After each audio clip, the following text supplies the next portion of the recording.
بسم اللہ الرحمن الرحیم۔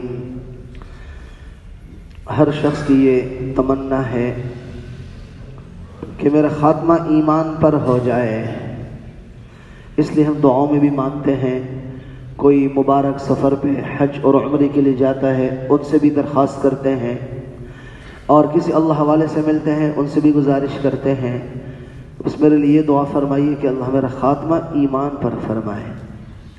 اور خاص طور پر جو احباب جن کی عمریں ماشاءاللہ بڑھ جاتی ہیں تو ان کو یہ احساس اور بڑھ جاتا ہے، اور وہ ان الفاظ کا تذکرہ بہت زیادہ کرتے ہیں، کیونکہ جوانوں سے یہ الفاظ بہت کم سنے گئے ہیں، لیکن بڑی عمر والے جو احباب ہوتے ہیں، بزرگ احباب ہوتے ہیں، ان کی زبانوں پر یہ جملہ بہت زیادہ کثرت سے آتا ہے کہ بس میرے لیے دعا فرمائیے۔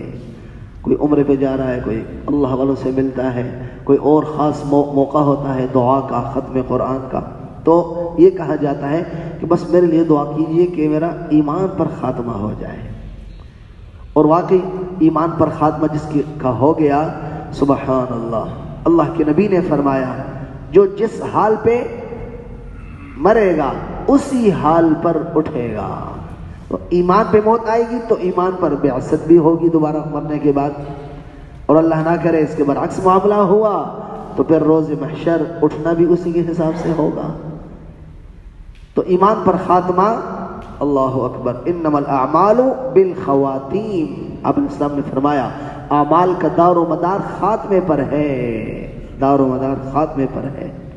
یہی وجہ ہے آپ علیہ السلام نے فرمایا کہ ایسے بھی لوگ ہیں کہ جو عمل کرتے کرتے کرتے کرتے جنت کے ایک بالشت قریب رہ جاتے ہیں، لیکن آخر میں کوئی ایسا کام کر جاتے ہیں جس کی وجہ سے وہ جہنم کے مستحق بن جاتے ہیں۔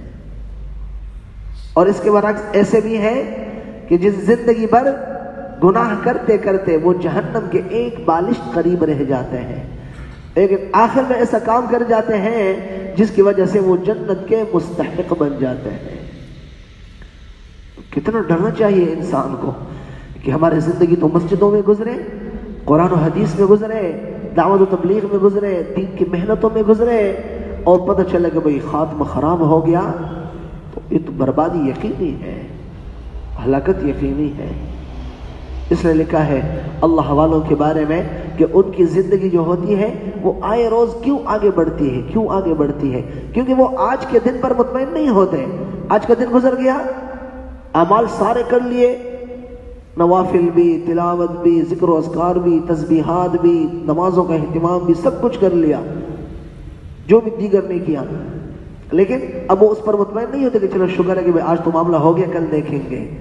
اس سے زیادہ فکر ان کو اب کل کی لگ پڑتی ہے کہ مطلب کل کیسے گزرے گا، ایسا خوف ان پہ طاری ہوتا ہے مطلب کل ان اعمال کی توفیق ملے گی کہ نہیں ملے گی۔ یہ غم ان کو کھائے جا رہا ہوتا ہے، اور کل سے آج کی فکر میں لگے ہوتے ہیں، اور یوں اس طرح ان کی ترقی ہوتی ہے۔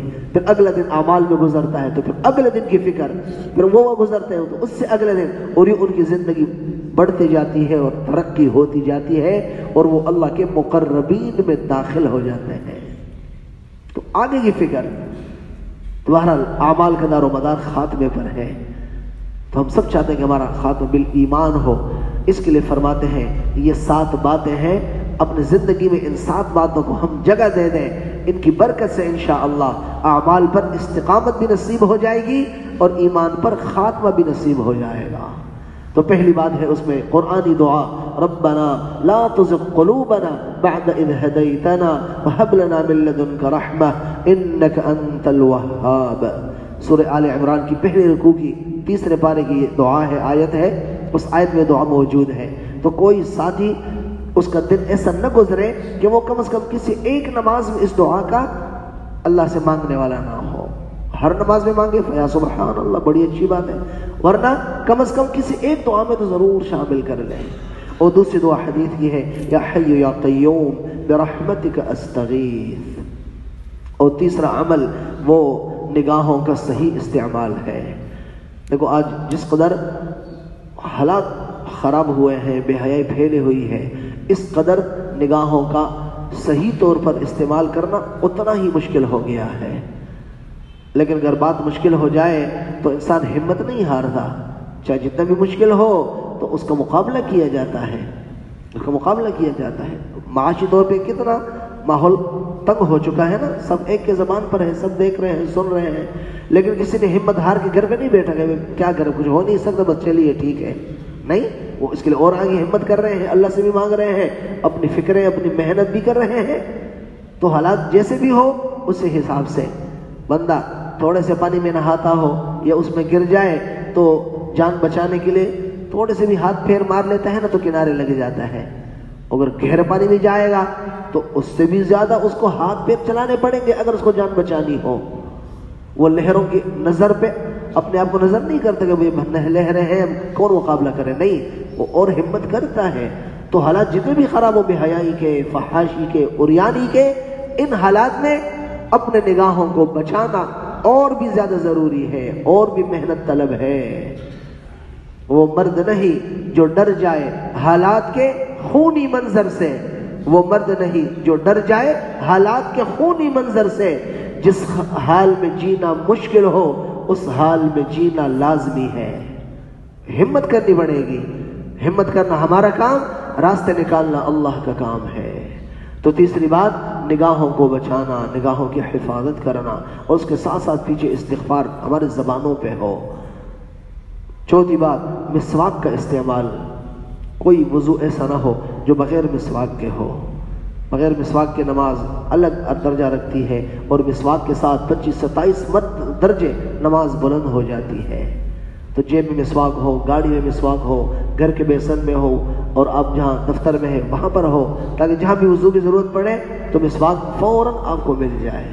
اب اسلام نے فرمایا 70 فائدے، اور آخری سب سے بڑا فائدہ، مرتے وقت ایمان نصیب ہوگا۔ اللہ اکبر! اتنا مختصر چھوٹے سے عمل پر اتنا بڑا اجر۔ اور پانچویں بات، موجودہ ایمان پر شکر ادا کرنا۔ جیسے ہم کاروبار کرتے ہیں نا اور خوب منافع ہوتا ہے، کیسے خوش ہوتے ہیں، الحمدللہ تو بڑا منافع ہوا، آج تو بڑا زبردست کام ہو گیا۔